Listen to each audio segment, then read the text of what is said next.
In '78, Sears, Belk, Penny's all moved to the mall. Right. That was the beginning of the end of downtown as a retail location. Yeah. What happens to downtowns when they deteriorate and the rents go down lower is you start attracting less than satisfactory tenants. The tourists would not have thought of downtown Wilmington as a That's destination. Right. Exactly. They didn't have any interest. They didn't see any possibility of making any money down here.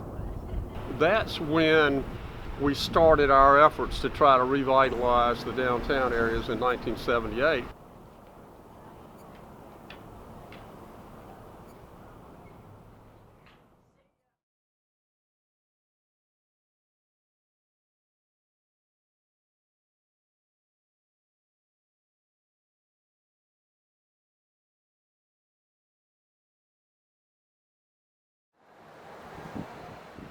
We had a real problem with topless bars and adult bookstores, and so we worked with the city and passed a dispersal ordinance that says that you can't have an adult entertainment business within a certain number of feet of another one, this and that and the other.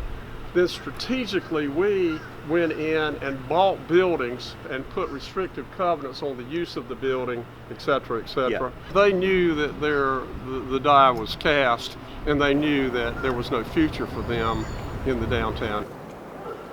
Right here is the Trust building, and I sold that building for $5 a square foot back in the late 70s to a gentleman from Nashville, Tennessee. His name was Henry Sender, and that was a $75,000 for that building, and now obviously it's worth more than that. This is where Bob Jenkins had his studio at one time. He was originally a designer before he went into the tour business, and this is where he had his studio, and he lived up above. And next door was Postal Instant Press, Charlie and Nelda Illick, and they had their office on the bottom floor and an apartment upstairs.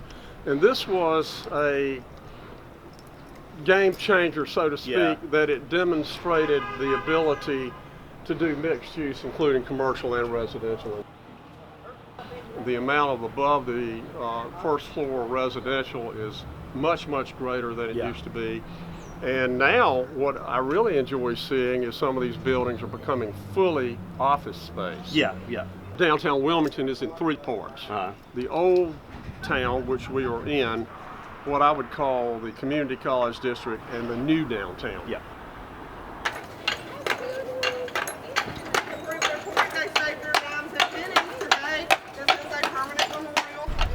Where did the vision for the Riverwalk come from?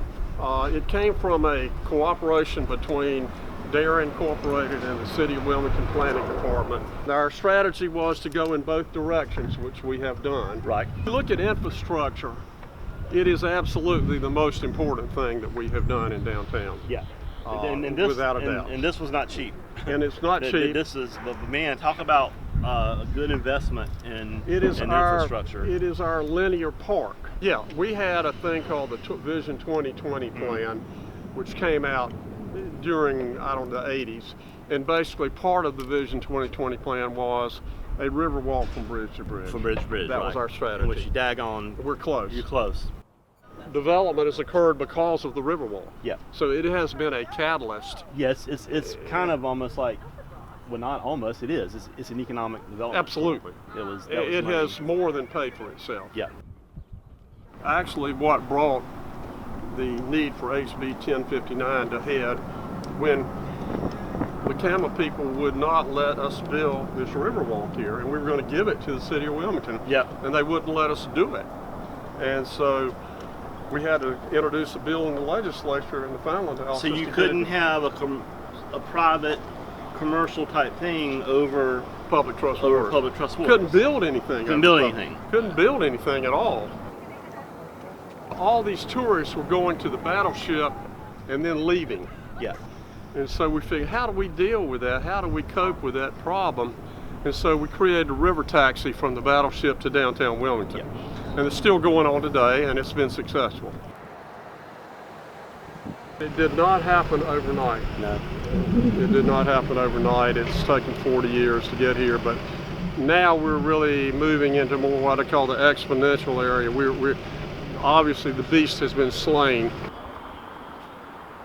I became what you call the salesman for downtown Wilmington, and I was trying to encourage, you know, real estate brokers to be involved, and I was mainly trying to encourage developers to be involved, people to do things, make things happen.